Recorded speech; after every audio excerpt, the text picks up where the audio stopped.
Miami Condo Mondays is a live podcast on the first workday of the week at 4 p.m. South Florida time. The program features former journalist and current Wall Street consultant Peter Zaleski of the Miami Condo Investing Club and former lender and veteran condo broker Jenny Huertas of CVRRealty.com. Recorded weekly in greater downtown Miami, this 1-hour discussion will provide a refreshing and sometimes controversial perspective on the state of the South Florida condo market from a pair of seasoned real estate professionals who do not always agree. The program won't tell you what to think about the South Florida condo market, but will give you something to think about before buying, selling, taking listings, or financing units. This podcast is not authorized by the Miami real estate industry and will quite possibly annoy many of its figureheads. Welcome to this week's episode of Miami Condo Mondays, broadcast live on the social media accounts of Peter Zaleski and Jenny Huertas. Happy Monday, Miami. This is Miami Condo Mondays. It's a 1-hour discussion between two local experts about what's going on in the South Florida condo market. I'm Peter Zaleski. I'm a condo consultant. I'm also an expert witness, and I'm the founder of the Miami Condo Investing Club. I'm joined here by my co-host and my partner, Jenny Huertas from CVRRealty.com. Make sure to check out her website, CVRRealty.com.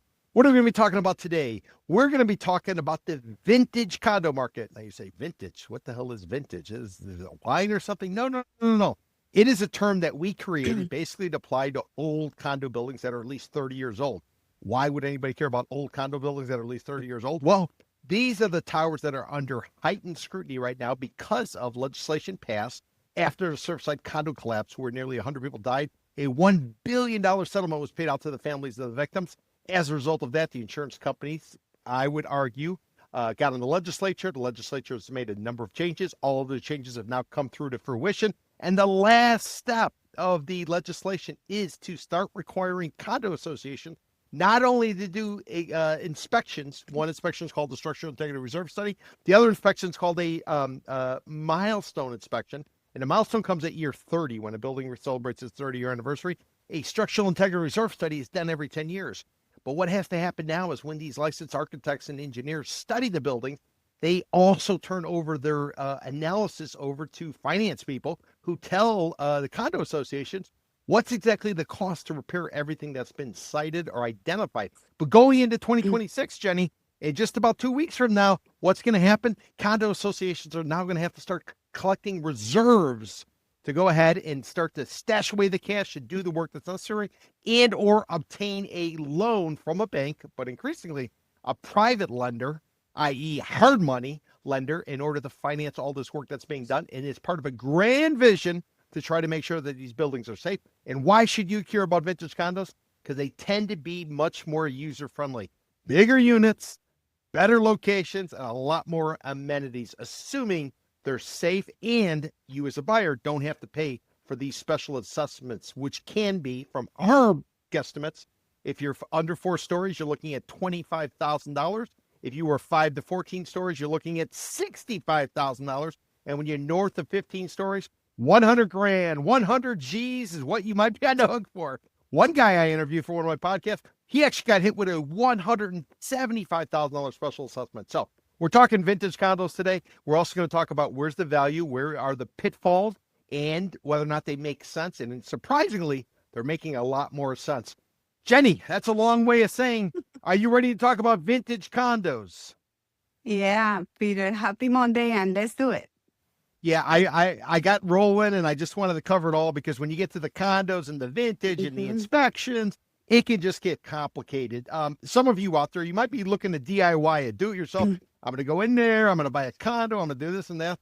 Let me tell you, this stuff can get a little bit complicated. So that's why one of the reasons we're doing these podcasts. We do these podcasts every Monday at 4 o'clock. We started them back in May. We're going to be going forward. We'll probably do, and Jenny and I still got to hash it out, we'll probably do one more podcast this year. And then when we get into January, we'll be doing it again. I don't know if it's going to be the first week or the second week, so stay tuned. We will fill you in to the information. But remember, tune into these podcasts. We're giving you great information. And more importantly, if you don't want to spend money joining the Miami Condo Investing Club, watch them live at 4 o'clock. If you want to watch them on demand, you're going to have to join the club. To get more information about the club, go to miamicondo.club. And basically what it is a clearinghouse. It is a community of people related and interested in the condo market. A lot of clubs that are out there, they all sort of steer clear of condos. Condos are what we do. Condos are what we understand. Condos are things that we love. And as a result, we're able to talk pretty frankly, straightforward about it. And we don't necessarily always, the associations and the industries and the realtors on the sell side, they don't necessarily like everything we're talking about, but they're not our target market. Our target market is those people who are looking for information, so for real-time data, for actionable information about the marketplace. And that's really what we're all about. And that's what this podcast is. Besides Mondays, I also do a live podcast on Tuesday, Wednesday, Thursday, and Friday, talking about condos. On Tuesday, I do a podcast about trends, about statistics, analytics. Wednesday, I do a talk show where I interview somebody locally who's got a very interesting story to say and tell, and who knows, maybe they offer a service you might be interested in. On Thursday, I'm doing distressed condos, and then on Friday, I wrap it up with a bull versus bear with a gentleman called Daniel Hernandez over at Compass Real Estate. We go back and forth on 5 of the biggest stories going out there. And it's kind of a juxtaposition. So today, Jenny and I are going to talk about condos. On Friday, I talk about other topics related to the overall South Florida real estate market. Woo! Jenny, how was your weekend? It was great. Thank you. All the festivities start, so you always have every day has somebody to see, somebody to celebrate with. So it's December is here. So with that, on the parties. Yeah. Did you check out any new restaurants? You see anything interesting? Any kind of little tidbits you might be able to offer and suggest for anybody who may be coming down here to visit? Maybe he's living here. Maybe he's just moved here. Any kind of little tidbits or information? Yeah, actually, there are some new restaurants, like some very famous restaurant that you can go for a pretty nice happy hour in Bricon. It's called Amazonico. And Okay. and you have access to like a super luxury restaurant without having to eat. So it's it's a lot of things like that happening right now, like Novecento, Amazonico, Ceviche 105. They all have just check out the happy hours, get together with your friends at that time. It's only 1 hour or two. You can do it instead the whole night or the whole dinner thing. It's a beautiful way to take advantage of the deals that are out there, because I can see more and more deals, meaning that, we are in the height of the winter. So, I don't see the places completely full. So that's bad for restaurants, but it's actually good for people that wants to go out and celebrate. Well, it's like I always say, and I've been saying forever, you want to know what's going on with the local economy? Check out the happy hours. If a Yes. restaurant has no happy hours, that means the economy is humming. People are coming in. They're not afraid to burn. Once that happy hour goes from 3 to 5, 3 to 7, 3 to 10, then ends at from 10 to 11, and that starts again at 11, Yeah. then something's in sort of play. I sat on a panel about a month ago or so with a gentleman who's all over Instagram. His name is Felix. I can't remember his last name, but he's all over Instagram talking about restaurants. And I asked him afterwards, after the panel, I said, Felix, let me ask you a question. I have this rule where I look at happy hours to gauge the economy as well as how well the restaurant's doing. And I said, would you see any truth to that? And he said, you know what? You're dead on. That's exactly what happened. Sometimes these restaurants, they just need to keep the lights on. So they need to bring in some cash. And the only way to do it, if it's a tough market, is basically to discount pricing or offer happy hours, hoping people get in. They get a little liquored up, and then they start ordering big. And then before you know it, they make up their money. Exactly. That's exactly what happens. Or you happen to experience it, and then you go for a special occasion. That's the way for the people to come to the place and figure out that there's something that they would like to experience, and they're willing to pay. Now, I'm going to share a tip with everybody. So not only are you going to get great information from Jenny and I today about the real estate market and the condo market and the vintage market, but I'm going to give you a great tip on how to save money for the holiday season. And this is something I like to study human nature. I like to watch stuff, and I know what everybody sort of does. So we all know about that drugstore chain called Walgreens. Walgreens is a chain. I think it started out of Chicago or somewhere in the Midwest, and it's spread all around. So I don't go to Walgreens for anything except this time of year. Why? The perfect gift this time of year, regardless of religion, regardless of anything, is those blue tin boxes or containers of butter cookies that are from Denmark, or at least they mark it as if they're from Denmark. Given the tariffs today, who knows? But anyways, you got these blue tins. Jenny, you know what I'm referring to? These butter cookies. They Yes. come in little containers, and they have the different ones. They have Around? sugar on top. Yeah. Yeah, and they're butter, and they're fantastic, and everybody loves them. I'm not a sugar person. I like salt and I like spice, but a lot of people like sugar, and these cookies, they go over very well. A couple years back, I went to the Dollar Tree, and they had them going, so I picked some up. I tried to hand them out. Everybody outed me for the fact that these were not the legitimate tickets, cookies. So this time I broke down and I bought them as a gift, and I shared this with everybody. Hopefully nobody I know I'm going to give these to are watching it. But that being said, so the cookies used to be, Jenny, about $5.99 a container, and I used to complain about it. And occasionally you would get like a BOGO. Walgreens is the one that does it. It's a loss leader for them. They want to get you in the door, so they price gouge you on everything else. But the cookies, they would do BOGO, $6 for two. Okay. So you know how much the cookies are today, this year? $7.99 for 1 tin. And they shrunk the size of the actual, the cookies, the overall ounces. But because it's before the holidays and they basically have excess, they're discounting them. So you can walk in there today, you can get them for $4 a tin. So everybody out there who wants to looking for a cheap holiday gift, go to Walgreens. I think I bought like 5 or 6 containers at the same time. I just walked. I didn't clear it out, but I got pretty close. But basically $4 for a tin, and that's a deal because they're supposed to be $8. That's how much prices have gone up just in the last year or two. Now, I don't know if these things are imported or not. I don't know if they've gotten hit by Liberation Day tariffs, which before on April 1st, tariffs were 4%, according to Morgan Stanley. Today they're 17% today, the tariffs across the board. So everything's gotten more expensive. And I don't know if these guys are actually importing them or if they're just taking advantage of the fact that everything is going up, affordability is an issue, and they figure, hell, let's just pile on and price gouge everybody like everybody else is doing. The beautiful thing about those cookies is that in Latin America, they couldn't care less about the cookies. They want that tin to put on the threads and the needles for your clothes. It's famous for that. There is a lot of like Instagram, like reels about somebody going to a house, and then usually to a grandma house, and then they're looking for cookies, and they're so excited. And when they open it up, it's nothing there of cookies. It's on the threads and the needles there. And so it's double use of your gift. You happen to eat the cookies and also can use it for storage later on. But you have to check below the box if they are actually made in Denmark, because I also saw like they have this was made in China, whatever, or in India. So check it out.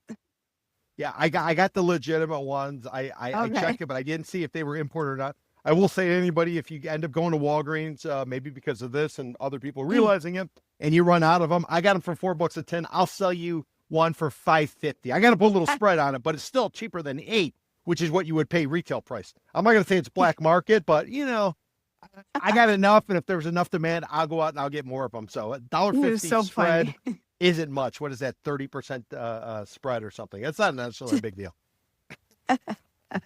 So Jenny, we're talking vintage condos today. I laid it out at the beginning. I talked about how these are the older condos. These are 30 years or more. And Jenny, what's really great about these vintage condos is they were built at a time, and a vintage condo basically is going to be anything built. Remember, condo law went in place in 1963, but in Florida, you have the ability to convert a rental building into a condo. But let's just talk about the ones that were built straight up as condos. 1963, they set up the Florida condo law. As a result of that, you can now take an apartment building, and each unit can be sold off as its own property, its own unit. Prior to that, they were doing co-ops, which is basically you buy into a corporation. A corporation owns all the units, and everybody kind of moves in lockstep. So, Jenny, talking about these vintage condos, when they were putting them up, a lot of people were living horizontal. They were living in houses. They had a yard, they had a barbecue, they had their dog running around, they had their neighbor making noise, pissing them off. They had all of the joys of living in single family. In order to get people in the condos, you had to offer things, special amenities or luxuries or a spa, tennis court, shuffleboard, jacuzzi, a marina, a restaurant, a concierge, valet. So all these things had to be offered. But another thing they did when they first built these condos, remember, 1963 is when the condo law went into place.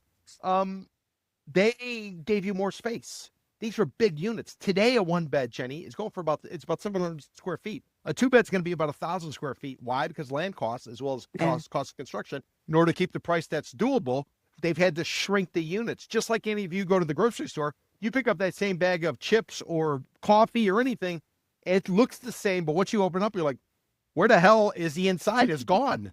And that's what's happened on the condo market. So these vintage condos, these things are old school. These things are they give you space. They get huge balconies and this and that. Something you really can't replicate today. You can't replace that today. The problem is after Surfside went down and all the people died and the insurance payout went into place, the inspections have stepped up, and now there's all kinds of special assessments associated with living in these buildings, trying to bring everything up to speed because the state doesn't want another Surfside repeat. They don't want to see people dying. They don't want any of this type of stuff. So inspections are now being done. These inspections, for the most part, were supposed to be done at the end of 2025, end of 2024. Some condo associations, roughly half, didn't get it done or refused to do them. Now they're actually getting it done. I don't know what the overall percentage is going to be, but I would imagine the super majority of them will finally be studied by licensed architects, licensed engineers. And beginning in January, these associations have to start collecting the reserves. They got to collect extra money. They got to stash it away. It's got to be earmarked based on the study that was done by the architect and engineer. And they have to have a roadmap in order to pay for all this stuff. So what's happening is as these studies are getting done, they're coming out with assessments because as part of the studies, they say, this is how much it's going to cost. This is how long it'll last, whatever. So sellers who can't afford this, they're starting to head for the exits. They're trying to get the hell out because they know they're not going to be able to last. And besides increased maintenance fees, they got assessments, special assessments, they got insurance. They got just the cost of living in South Florida because of the affordability issue. Like I said, I used to buy these cookies for $6. I'd get them on BOGO. So I get them 3 each. Now today, retail, they're $8. And even with my deal, I still paid $4. So my $4 is still 33% more effectively than I used to get them on BOGO. So this is the way the real-time type of situation playing out. So where I'm going with all this, Jenny, is the inspections are being done. The work is underway. The dollar amount is known to fix these things up. And if you can fix them up, it's something you can't replicate today. It's kind of like having an older washing machine where you turn the knob and that damn thing just goes and goes and goes versus a new one where it's got all the digital and the stupid thing breaks down. You got to change the chip and then they can't fix it. You got to replace it. That's what we're talking about here. So increasingly people are looking at vintage. The other reason is the prices are cheaper than the new construction, which is typically north of $1,000 a square foot. So Jenny, we're going to get into all that. And the real premise of this is you brought it up. I did an interview last week with a general contractor. The guy does a restoration of buildings. He's built and he's fixed up all kind of buildings, whether it be the J. Brickell, it'd be Brickell Bay, the Villa Regina, the Palace, all kinds of buildings all over South Florida. He goes in there and fixes them up. It has to do with cement and rebar and all the things people are dealing with, like the big issues. You heard the podcast. You got some comments from people who heard the podcast. If anybody hasn't seen it, I'd highly recommend you go in there and you check it out because the guy gave us all kinds of tidbits. So you said, why don't we take a look at vintage? Let's sort of explore everything this guy's talking about. We can see if we can bring it together. Am I getting that right? Yes, exactly. I was pretty impressed, first of all, because of the buildings that he worked on and from his point of view of his perspective, what buildings were well done and others didn't. So that was really insightful. And I really definitely suggest everybody to listen to that because that's what all these podcasts that you're doing are. You got to put everything in context. And the more you know, the power you have to make a better decision. So definitely don't miss that one. That one is pretty good.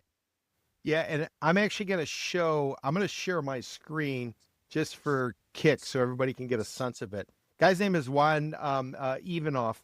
He has Evita Construction. Evita, by the way, is his nickname. So that's kind of why he went with it. His wife suggested it. And, it's easy to remember. Let's see if I can pull it up here just to show everybody so you know what to look for. There we go. There you go. You can take a look. Yeah. So oh, look at that beautiful guy on the left. That's me. Next to him is Juan. No, but this is the podcast. The podcast actually goes for 90 minutes. I would tell everybody, I highly recommend you listen to it. Why? Because you're going to get straight talk. And Juan's a straight shooter, and I was able to ask all the questions I wanted to ask of him, and he kind of laid it out. So if you are venturing into the marketplace and you're looking for a vintage condo, which is 30 years or more, in terms of age, or you're even looking at a new one, there's all kinds of tidbits that Juan shared in there, Jenny. Can I share Yes. some of them with you, or are there any tidbits you want to share before we get into the numbers? Go ahead, if you can, because I think you can just give me a little taste of it. Okay. Okay. Because what it really, I mean, caught my attention was beyond on the beauty, beyond on this luxury, you really, really have to take a look at who is building any tower.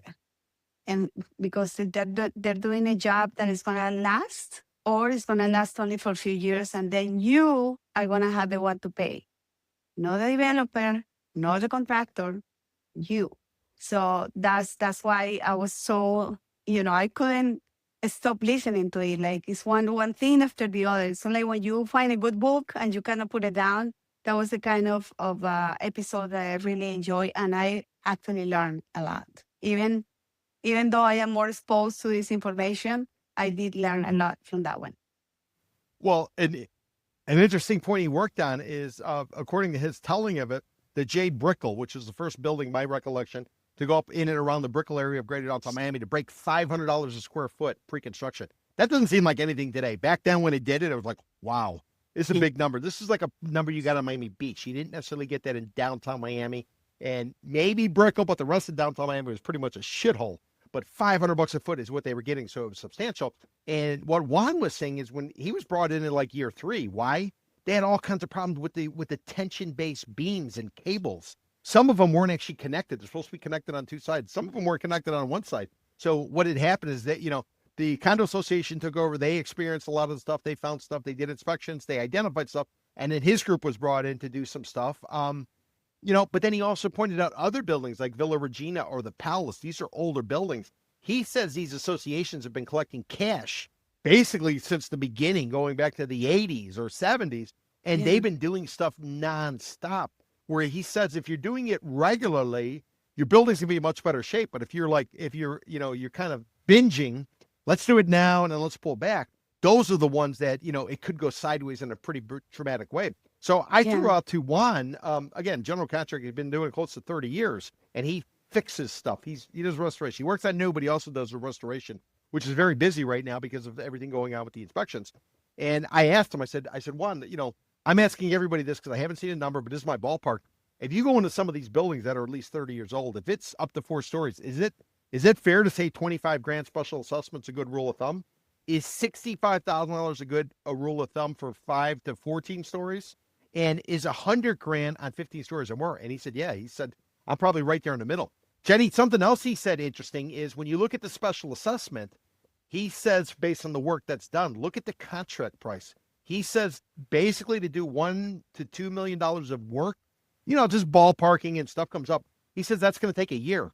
So if your condo association's facing $6 million of work, unless you go all out and you hire everybody and bring them in, you're probably looking at 3 years just to get the work done. So not only is it spending the money, but then it's enduring while all the work's being done. And if you ever lived in any of these buildings where the work's being done, especially if they're doing balconies, they're going to cover up your window. You're not going to see anything. You're going to have guys drilling at 8 a.m., 7:30. They're working their way up on the ropes to get up there to change the balcony and jackhammer the cement to get out the rebar and replace it. So you have to understand that if you're living in one of these buildings, not only do you got the hit on the actual amount, but you have to endure it. You're going to get flat tires if you drive.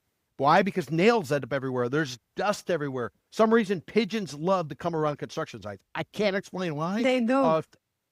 Every morning at 3 o'clock, you're going to have everybody grabbing their lunch kettles or pedals or whatever it is, and walking around. You're going to have guys showing up at 7:30 because the shift starts at 8. You're going to have them working on weekends because they're late. So you might want to go lay out of your pool. And the contractor's behind time and there's a bonus or whatever, and they might be working and there's nothing you can do. So that's really what it means when it's related to this stuff. And it also, it means too, Jenny, if you buy new construction, times might change. I brought up to Juan the story that, a project called the Biscayne in Greater Downtown Miami, right on Biscayne Boulevard. I was told by the developers group that building was originally supposed to be floor to ceiling windows. Market change, costs went up, issues they ran into. They decided to go from floor to ceiling windows to small little, what I would call apartment style windows that you would see in Kendallandia rather than overlooking Biscayne Bay right in the heart of greater downtown Miami across from Bayside. So stuff changes, and you need to be aware of who the developer is, and more importantly, who the general contractor is, because if stuff goes sideways, once they're gone, I know they have a warranties and stuff like that, but trust me, it's going to be a complete pain in the ass.